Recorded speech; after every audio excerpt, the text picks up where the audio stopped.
Hey petit Wester, comment tu vas? Bon, aujourd'hui, on va parler d'un sujet qui peut en fâcher quelques-uns. Les Open de CrossFit version 2021. Alors oui, c'est cool, nouveau sponsor, il y a plein de choses qui changent, mais peut-être pas forcément pour le mieux. Alors tu sais quoi? On en parle après ça.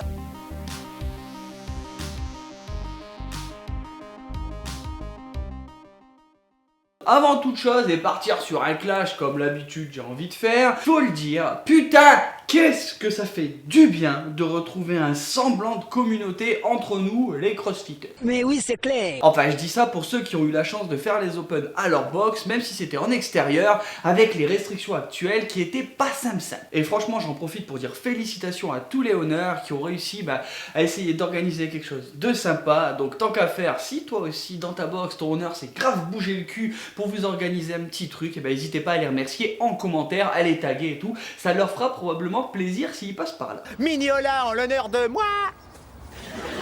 Mais même si on était genre super content de pouvoir enfin s'affronter tous ensemble au niveau mondial, on va dire que CrossFit, faut qu'on parle. Parce qu'ok, cette année, ils ont mis un putain de coup de pied dans la fourmilière et ils ont fait plein de changements. Et c'est nécessaire de les analyser un tout petit peu. Parce qu'autant à la première lecture, tu peux te dire « Ouloulou, c'est trop génial !» Mais si tu te mets à réfléchir en faisant un petit pas de recul... Mon oncle, j'ai fait un trait d'humour. Et tu te rends compte qu'en fait, c'est juste du génie. Déjà, au niveau des changements, t'as dû remarquer un point assez important. Si tu fais du CrossFit depuis plusieurs années, normalement, il y a 5 semaines d'Open. Là, il n'y en avait que 3. Donc déjà, niveau se faire chier pour les WOD, ça limite. Et ça, même s'il y a du pour et du contre, je pense que pour cette année, c'est plutôt un mal pour un bien. Parce que qu'est-ce que c'est compliqué de motiver des gens 5 semaines consécutivement. C'est pas faux. Déjà je l'ai vu, vous l'avez vu tous dans l'émission qu'on a fait des Open, pour essayer de garder le même entrain, je dirais que 3 semaines, c'est chaud. En particulier si ta boxe, tu peux pas y aller. Et donc même si la plupart d'entre vous, vous êtes plein d'entrain à vouloir vous bouger, bande de petits vicieux, j'ai vu que beaucoup s'inscrivaient, mais ne venaient pas. Voilà. Et ça c'est vrai parce que dans beaucoup de box, généralement les Open, on work tous ensemble, à la fin on fait un petit barbecue histoire de récupérer toutes les calories qu'on a perdues, ça fait un moment de convivialité. Là je sais pas si t'es au courant, mais niveau convivialité, quand t'es limité à faire des WOD à 6, non.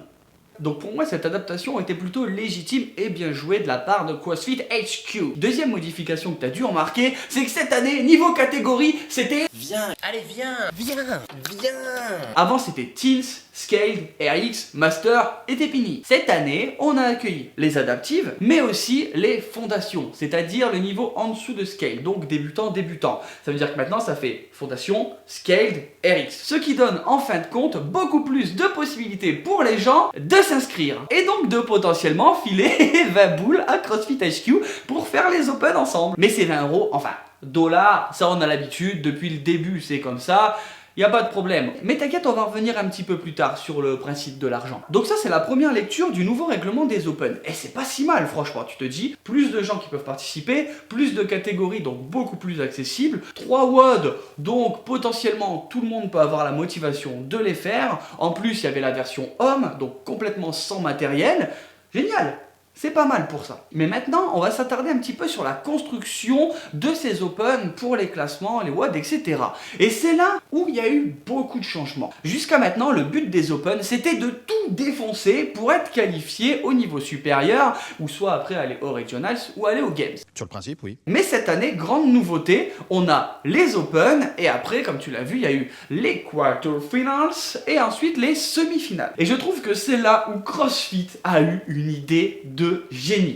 C'est ça. Il n'y a pas d'autre mot. Alors ils se sont dit, on fait les Open et après on regarde un petit peu ce qui se passe. Mais je pense que tu es au courant, mais CrossFit a divisé le monde en régions crossfitiennes. Oui, je sais, région crossfitienne. Je savais pas comment appeler ça, donc voilà, fais aller. Et donc pour accéder au quart de finale, il fallait se situer dans les 10% des meilleurs de chaque région. Ce qui donne par exemple en Europe les 3500 premiers. Et là où il y a une petite subtilité, c'est que le compteur il est remis à 0. C'est-à-dire que si tu es premier aux Open, ça ne changera rien sur ton level au quart de finale. Il faudra que tu te défonces pareil. Et je trouve pour ma part que c'est un petit peu dommage parce que beaucoup de crossfitters pro, les athlètes qu'on a vus sur les réseaux, clairement ils se sont pas non plus ultra fait chier sur les Open parce que c'était carrément couru d'avance qu'ils soient qualifiés dans ces 10%. Et ils avaient aucun intérêt à se fatiguer ou limite à se blesser sur ces Open, parce que quoi qu'il arrive, ça n'influencera pas sur la suite de leur classement. Par contre, là où ça a fait une purge sévère, c'est entre les quarts de finale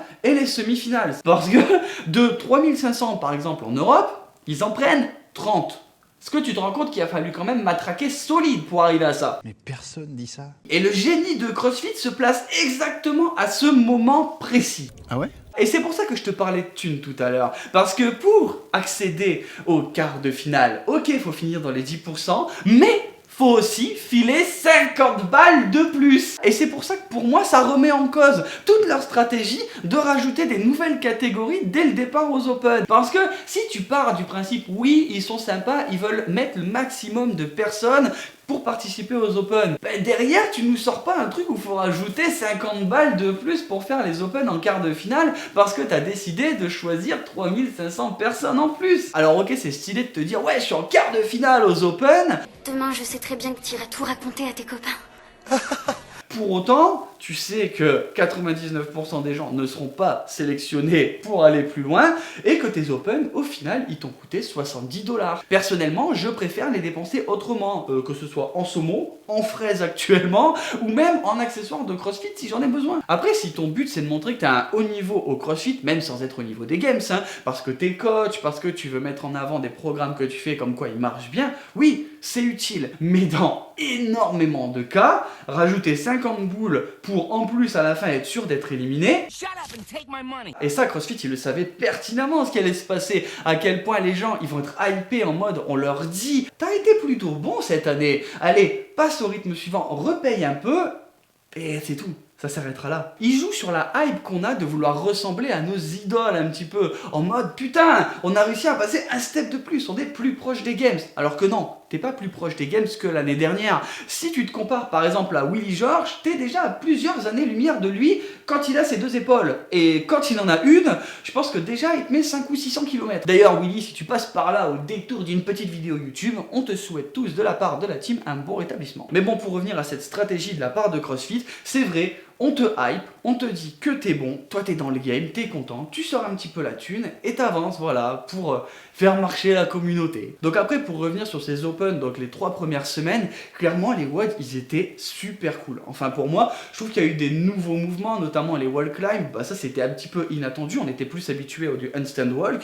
et ça nous a montré qu'on avait encore des trucs à travailler, et clairement pour beaucoup, va falloir bosser les épaules. Il y a eu aussi le 21.2 qui était rude, mais bon ça lui clairement il m'a fait mal et ça m'a aidé à me remotiver justement dans ma pratique parce que comme je vous l'avais dit, j'avais eu des petits moments de relâchement de la motivation et vu le score que j'avais fait à ce WOD, je me suis dit c'est pas possible de t'entraîner autant et de faire un truc si pourri. Et voilà, donc ça m'a remis un petit peu le pied à l'étrier, donc ça c'était un mal pour un bien. Maintenant bah, j'arrive à me relancer et ça c'est cool. Pour le 21.3, clairement c'est vrai que si vous étiez pas très fort au niveau de la gym, bah ça a dû être un moment d'intense souffrance. Moi je l'ai plutôt bien aimé, c'était assez cool au niveau de la construction. Si on passe maintenant au WOD des quarts de finale, ben, le problème c'est qu'il y a beaucoup d'entre nous qui ne pouvaient simplement pas les faire. Pourquoi? Ben, parce qu'on n'a pas tous des cordes dans nos box, on n'a pas tous des GHD, enfin bah, c'était vachement limité. Et le dernier WOD, la purge comme je le dis, où il faut snatcher 83 kilos, enfin voilà, c'est plus que mon 1RM, donc je l'ai pas testé. En particulier si en 7 minutes on te dit vas-y, fais-le 18 fois. Non. En tout cas, voilà, c'est vrai que je critique un petit peu CrossFit, mais encore une fois, faut pas oublier que c'est une entreprise de sport. Donc leur but, c'est de faire des profits et de nous proposer aussi du divertissement. Donc j'ai envie de te dire, c'est un petit peu le jeu, même si on peut ne pas être d'accord, donner son avis comme je le fais là. L'intérêt quand même, c'est que ça a fait bouger plus de 120 000 personnes inscrites, et je pense au moins autant qui ne se sont pas inscrits. On le sait tous qu'actuellement, le sport, bah, c'est des moments difficiles, on peut pas s'entraîner comme on veut, et retrouver un petit peu de cette communauté avec les gens, voir un petit peu même des amis qui s'entraînent, se tirer un petit peu la bourre dans ces moments-là, ben ça reste un moment qui est agréable. Moi j'ai aimé vous faire les lives, pouvoir débriefer un petit peu, échanger avec vous. Vous avez vu qu'on a tous envie vraiment de retourner dans nos box comme avant pour se défoncer et surtout avoir un petit peu d'ambiance. Et j'espère que ça arrivera vite, en croisant un petit peu les doigts si tout avance dans le bon sens. Et je suis certain que ça nous donnera l'occasion de recélébrer ça de la meilleure des manières. Et j'espère d'ailleurs qu'on pourra se retrouver dans des compétitions pour parler, en participant ensemble, en se tirant la bourre comme je l'ai dit juste avant. Et puis voilà, maintenant, wait and see, comme on dit. Bon voilà les amis, aujourd'hui c'était un petit peu mon débrief de ces Open, j'espère que ça vous a plu. N'hésitez pas à donner votre avis, c'est le but. Dites aussi ce que votre box a organisé pour cette période, si ça a été compliqué, si vous l'avez fait ou pas. N'hésitez pas, les commentaires sont faits pour ça. Et puis en attendant, n'oubliez pas, si vous n'êtes pas dédaleux, laissez des pouces bleus, abonnez-vous. Si vous voulez rejoindre la team, voir un petit peu plus de l'envers du décor, il y a toujours les réseaux sociaux, le groupe Facebook, je vous attends là-bas. Si vous voulez porter les couleurs de la team, il y a le store, il y a le Tipeee. Et nous on se retrouve chaque mardi pour une vidéo normale. Et maintenant, en ce moment et pour un petit moment le dimanche pour les vidéos avec Morgane, soit sur le coaching, soit sur les tips, parce que voilà, le sondage a été fait, vous avez choisi cette date, donc on modifie un petit peu les habitudes. Allez, ciao les gars.